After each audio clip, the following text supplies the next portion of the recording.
दसरा का साजरा केला जातो हे आपल्या सर्वांनाच माहिती आहे. पण या सणाला फॉलो केल्या जाणाऱ्या परंपरा, प्रथांमागचे कारण, जसे की आपट्याच्या पानांना सोन्याची पाने म्हणून वाटणे, रावण दहनात रावणाला 10 डोके दाखवणे आणि जाळणे, आणि अजून एक शस्त्रपूजा. का बरं या सणाला आपण या प्रथा फॉलो करतोय? आज आपण या सर्व प्रश्नांची उत्तरे या व्हिडिओत जाणून घेऊया.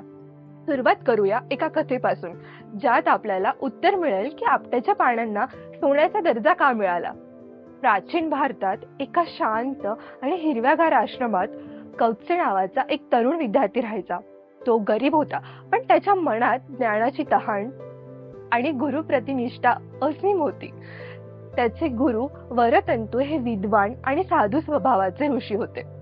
त्यांनी कौत्स्याला वेद, शास्त्रे आणि जीवनाचे धडे शिकवले. कौत्स्याने आपले शिक्षण पूर्ण केले तेव्हा त्याच्या मनात एकच विचार होता, गुरुदक्षिणा.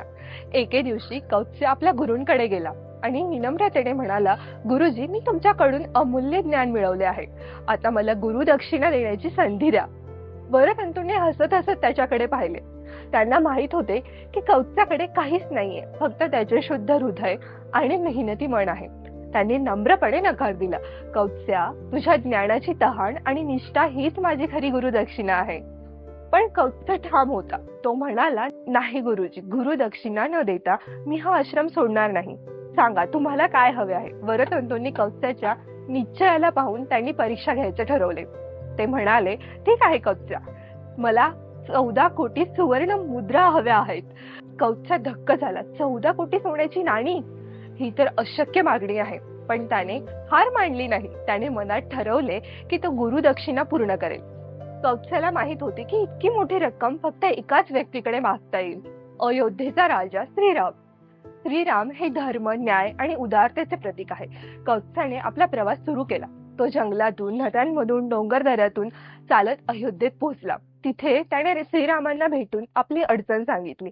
प्रभू, माझ्या गुरूंनी 14 कोटी सुवर्ण मुद्रांची गुरुदक्षिणा मागितली आहे. मी गरीब आहे, पण मला माझा धर्म पूर्ण करायचा आहे. कृपा करून मला मदत करा. श्रीरामांनी कौत्स्याच्या नम्रतेने आणि निष्ठेने प्रभावित होऊन त्याला आश्वासन दिले की कौत्स्या, तुझी गुरुदक्षिणा पूर्ण होईल. तू काळजी करू नकोस. पण अयोध्येच्या तिजोरीत इतकी मोठी रक्कम तात्काळ उपलब्ध नाहीये. श्रीरामांनी विचार केला आणि मग त्यांनी धनदेव कुबेराला आव्हान दिलं, कुबेरा, माझ्या प्रिय प्रजेच्या या शिष्याची इच्छा पूर्ण कर. त्याला गुरुदक्षिणेसाठी लागणारे सोने दे. कुबेराने श्रीरामांचा आदेश मानला. दसऱ्याच्या शुभ दिनी अयोध्यात एका उंच आणि रुबाबदार आपट्याच्या झाडाखाली चमत्कार घडला. आकाशातून सोन्याच्या नाण्यांचा वर्षाव सुरू झाला. आपट्याच्या झाडाची प्रत्येक पानं सोन्याने झाकली गेली. पाने सोनेरी चमकू लागली आणि संपूर्ण झाड जणू सोन्याने मढलेले दिसू लागले. कौत्स्य थक्क झाला. त्याने त्या सोन्याची नाणी गोळा केली आणि आनंदाने श्रीरामांचे आभार मानले. कौत्स्य परत आश्रमात गेला आणि 14 कोटी सुवर्ण मुद्रा गुरु वरतंतूंच्या चरणी ठेवल्या. वरतंतूंनी कौत्स्याची निष्ठा आणि मेहनत पाहून फक्त आवश्यक रक्कम स्वीकारली आणि बाकीचे सोने परत केले. ते म्हणाले, कौत्स्या, तुझी निष्ठा आणि तुझा संकल्प हेच माझ्यासाठी खरे धन आहे. कौत्स्याने ते उरलेले सोने श्रीरामांच्या परवानगीने अयोध्येतील गरीब जनतेत वाटले. त्या दिवसापासून दसऱ्याला आपट्याच्या पानांना सोन्याची पाने म्हणून विशेष महत्त्व मिळाले. लोकांनी ही पाने एकमेकांना देऊन समृद्धी आणि यशाच्या शुभेच्छा देण्याची प्रथा सुरू केली.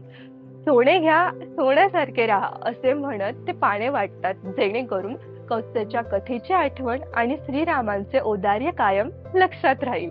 आजही महाराष्ट्रात दसऱ्याच्या दिवशी आपट्याच्या झाडाची पूजा केली जाते. पाने तोडून ती स्वच्छ करून मित्रांना, नातेवाईकांना, शेजारच्यांना दिली जातात. ही परंपरा फक्त समृद्धीच नव्हे, तर एकता, प्रेम आणि सकारात्मकतेचे प्रतीक आहे. कौत्स्याची कथा आपल्याला गुरूंप्रती निष्ठा, संकल्पनाची ताकद आणि निसर्गाशी असलेले नाते शिकवते. पुढे जाण्याआधी तुम्ही जर पहिल्यांदा माझा व्हिडिओ पाहत असणार किंवा अजूनही चॅनलला सबस्क्राईब केला नसणार तर कृपया सबस्क्राईब करा. दसरा या शब्दाचा अर्थ खूप मिनिंगफुल आहे. दसरा हा शब्द संस्कृत मधील दशहरा या शब्दापासून आला आहे.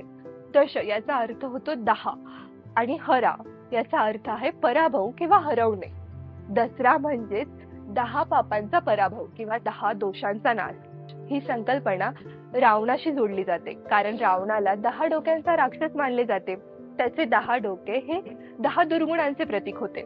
रावणाची ती 10 डोकी म्हणजे त्याचे 10 वाईट गुण: काम, क्रोध, लोभ, मोह, मद, मात्सर्य, असूया, मान, स्वार्थ आणि अज्ञान.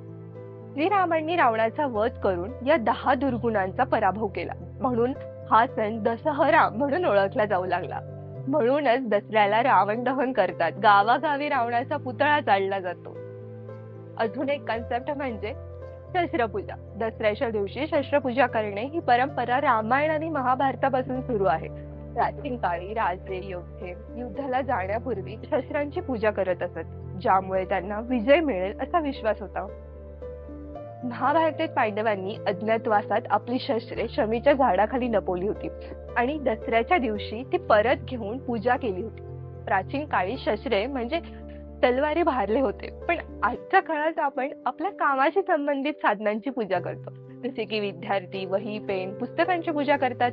शेतकरी कामगार शेतीची अवजारे, ट्रॅक्टर, औद्योगिक यंत्रे आणि प्रोफेशनल ऑफिसचे लॅपटॉप, कम्प्युटर, मोबाईल, टूल्स यांची पूजा करतात. दसऱ्याला कार आणि बाईकची पण पूजा केली जाते. वाहने हे शस्त्रे नसले तरी त्या आपल्या आयुष्यातल्या तितक्याच महत्वाच्या गोष्टी आहेत.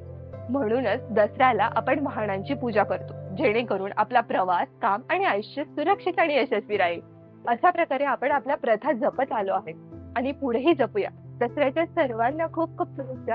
व्हिडिओ आवडला असेल तर लाईक, शेअर आणि कमेंट करायला विसरू नका. धन्यवाद.